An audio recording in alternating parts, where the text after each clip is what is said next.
Alright.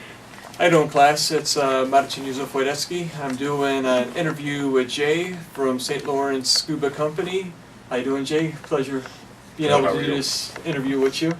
So we're in a scuba shop, so of course we're going to ask you and pretty much about scuba related. It's something that I said is a passion of mine that I sit there and I picked up while I was in the Army with them, they allowed me to sit there and travel and enjoy my my hobby a bit more, which brings us up here to upstate New York now.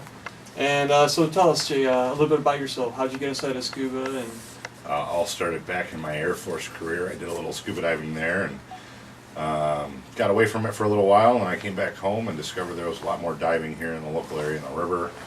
Found some friends, roped them into taking a recreational dive class back in the late 90s, and it just went from there. It's late 90s. So how are some of the changes that you see from when you first started to now?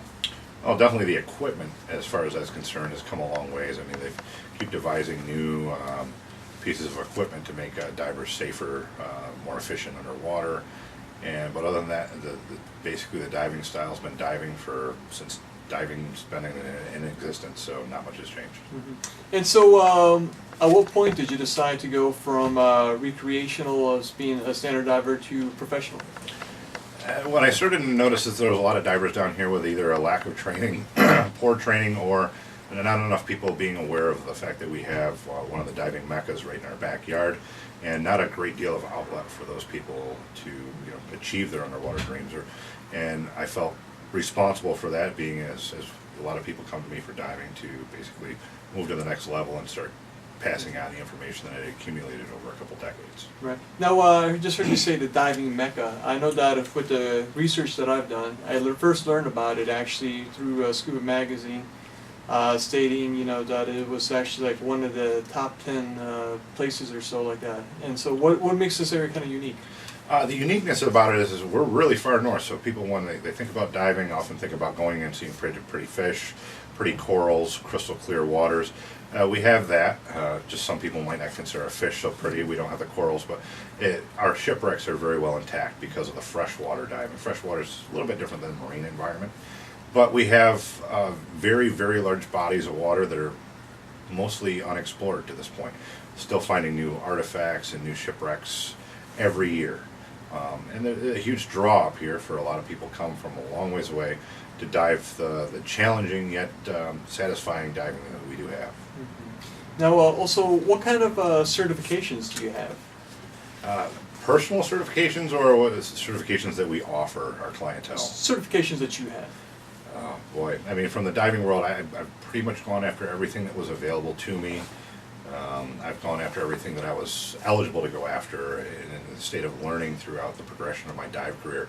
Learning from not only trial and fire, but also learning from other people who are in the diving industry a lot longer than I had been. So I mean, I'm all the way up to an instructor trainer rating. I can train other instructors. I can train on different levels of diving, technical diving, diving under the ice, recreational diving, diving in fresh water versus, say, marine water. It's all of it has its different nuances, but we can do it all here. Excellent. And so we're here in your shop. So why did you why did you decide to open your own shop versus working with, I guess, somebody else that's out here? There was a little bit of a lack of options, and when I started my thing, I wouldn't say I was a popular individual by any means, but I had a lot of friends that I roped into coming and going diving with me, and it turned into, my house slowly went from like having a couple tanks for friends to a whole bunch of rental gear for my friends, and I had all the equipment, and it just kind of blew up, and I got a compressor and started filling other people's tanks. And on any given Saturday morning at my house, I would have 10, 15 people showing up in the morning to get air fills, and I just said it was time to stop plugging and inundating with my driveway with divers and give them a real outlet to come and get their air fills, to come get some expertise, and just a place for divers to basically hang out and converge and meet other divers. Excellent. Now, how do you the area that you're in? You're up here like right by the college, and I guess for the most part like more of the not necessarily downtown area, but like the busy area with like the shops, stuff like that. Is that towards your advantage, would you say, or was being closer to water be a little bit better? Pros and cons, you know. So if people are diving in the summertime, they're going to be a lot closer to their actual dive environment, and we are a little bit farther away from their dive environment. So convenience factor for those guys, those divers, not so much to go and get a quick air fill or a quick convenience material or something that broke or some O-rings or something like that. Probably not going to come here for that. But being located in Watertown, where the populace of a lot of people is, it's easier for them to stop by here, hang out, and then head to the dive site. But they may not visit me all summer long as much as I'd like. But it's a nice little location. It's centralized for just about everybody to come and hang out on a weekend or a Friday night.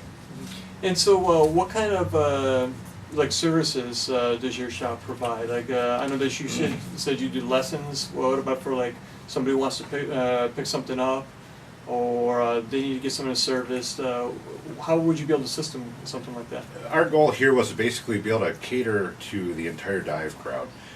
If you're a diver from any point of view, whatever you're looking for, you're looking to get some basic equipment because you want to go on vacation, to buying a snorkel, to getting your gear service, to getting your tanks inspected on an annual basis, to getting air fills, to even getting on a boat.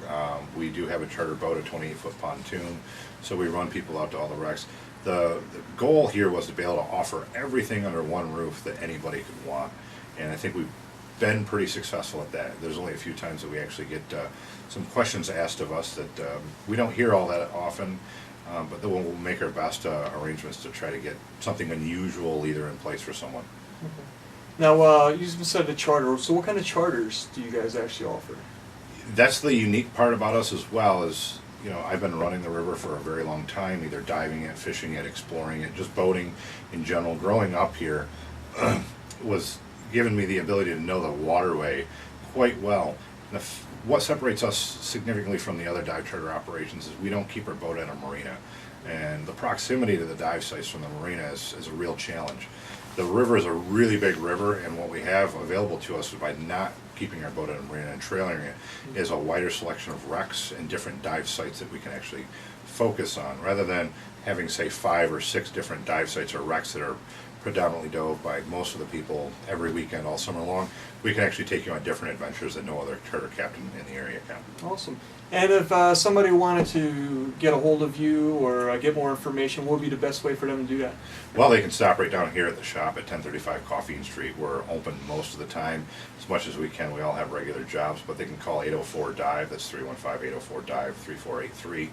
Facebook, we have a large following on Facebook. We also have one of the largest dive groups in the Northeast called St Lawrence Aquatics. They can join there and they can talk to other divers on Facebook as well. Perfect. So, hey, I appreciate you doing this interview with us, No and problem. I'm looking forward to spending more time with you guys in the water. Perfect. We'll see you underwater. All right, thank you. You bet.